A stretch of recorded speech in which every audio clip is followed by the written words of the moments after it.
The Lord be with you. And with your spirit.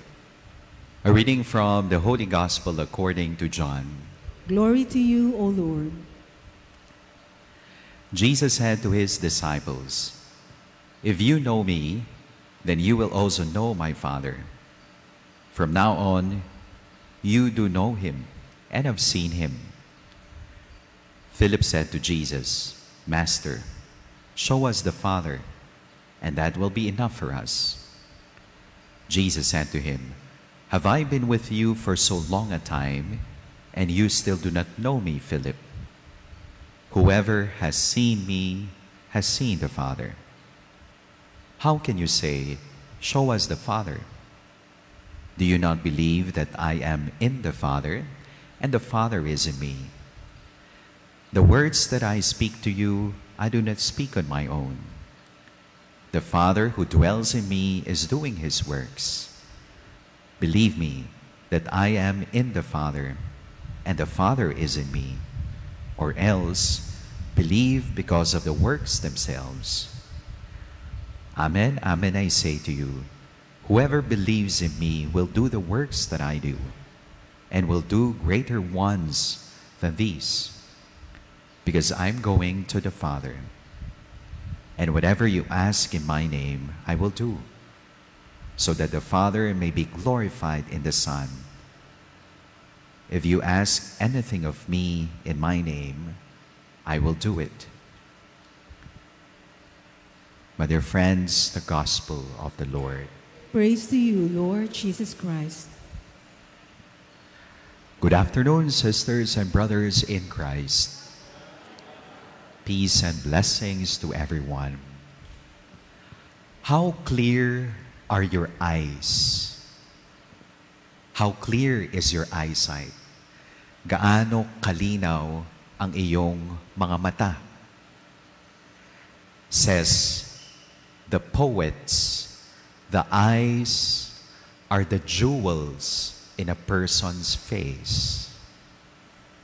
Says the philosophers, if you want to read the soul of a person, just look at him or her through his or her eyes. Oh. Tignan mo nga katabi mo. Nababasa mo ba ang laman ng kanyang puso? But of course, for other cultures, eye contact is forbidden, I guess. Oh. Says the Bible, the eyes are the lamp in a person's spiritual state. How clear are your eyes? Or perhaps the eyes of your heart. Maaring malinaw ang ating mga mata, pero kokonti ang ating nakikita. O malinaw ang ating mga mata, pero ayaw nating makakita. Gaano kalinaw ang iyong mga mata? Isa ho sa mga hinahangad ng tao, one of the deepest desires of the human heart is to see God face to face. Or perhaps, more than seeing God face to face, it is allowing ourselves to be seen by God. Kung ikaw mismo magkakaroon ng pagkakataon makita ang Diyos, ano kaya ang makikita mo? O ano kaya ang mismo sa iyong sarili na pahihintulutan mo na makita ng Diyos? Anong gusto mo makita ng Diyos sa iyong puso at kalooban? In our gospel reading today, that is the desire of the disciples, especially Philip. Jesus, we want to see God. We want to see the face of God. We want to participate in that divine dialogue, in that redemptive communication with the Father. But of course, you cannot see God because God is spirit. And so, whenever we see and reflect on the face of Jesus, and then we are able to see the face of God. In contrast with the first reading today, the people in a town are not able to see the face of God, the workings of God in the apostles. Paul, Apostle Paul, in his proclamation, hindi makita ng mga tao ang kabutihan, ang kaligtasan sa mensahe ni Pablo sa kanyang pagpapalaganap ng mabuting balita.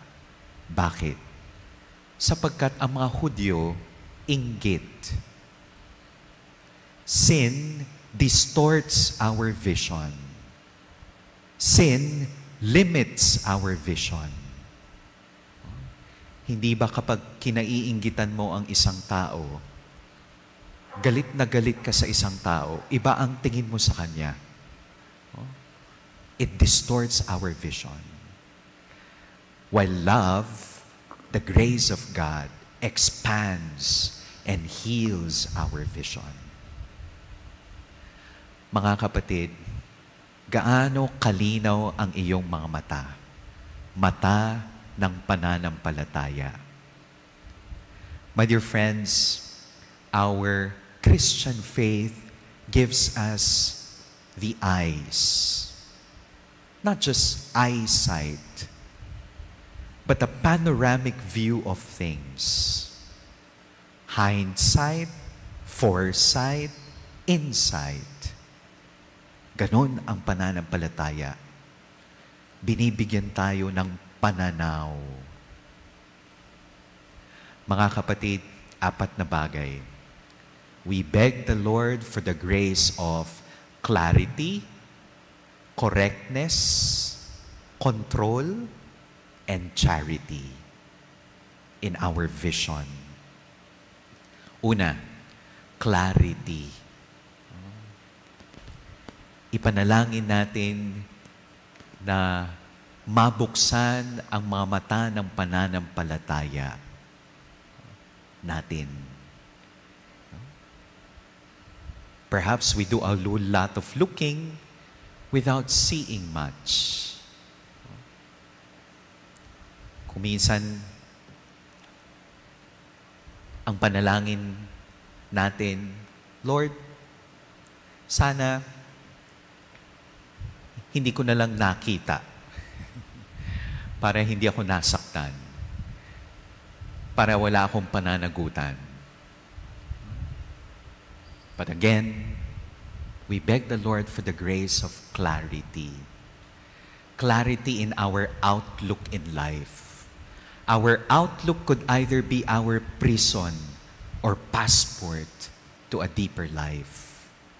Maaring hindi na natin mababago yung mga tao sa paligid natin, sitwasyon, circumstances, but how we look at things, how we look at reality, how we look at people. Do we see problem in every opportunity, or do we see opportunity in every problem? Clarity, correctness, correctness. Eyes are useless when the mind is blind. Kaya kailangan natin ng tamang pananaw. Yung hindi lamang malinaw ang ating mga mata, kundi tama ang ating pananaw. It's not just to see clearly, but to see rightly from the perspective of God. Third, control. When we speak about diet, hindi lamang yung tungkol sa pagkain. Diet is not only what we eat, but diet is what we watch. what we see or choose to see. People whom we hang out with. You know, the discipline, chastity of the eyes, most especially in social media. Kaya from time to time, we need social media rest or Sabbath. And finally, charity. Charity. Sino daw sa atin dito yung mga may pinakamalinaw ang mata? Malinaw bang mga mata ninyo? Ha? Yan. Kapag naniningil ng utang, no? Malinaw ang mata. Ba? Grateful people, contented people, generous people have the clearest eyesight of all. Because everything they see is laden with God's grace. Ang mga taong puno ng pasasalamat, puno ng pag-ibig, pagmamahal, pagpaparaya, sila ang tunay na nakakakita. Meron tayong kasabihan, love is blind. Sa mga mag-asawa, totoo ba yun? Love is blind? Sa mga nagmamahal, love is blind? Ako po naniniwala, love is not blind. Love is the eye. Ang mga tunay na nagmamahal, nananampalataya, sila ang tunay na nakakakita. Amen.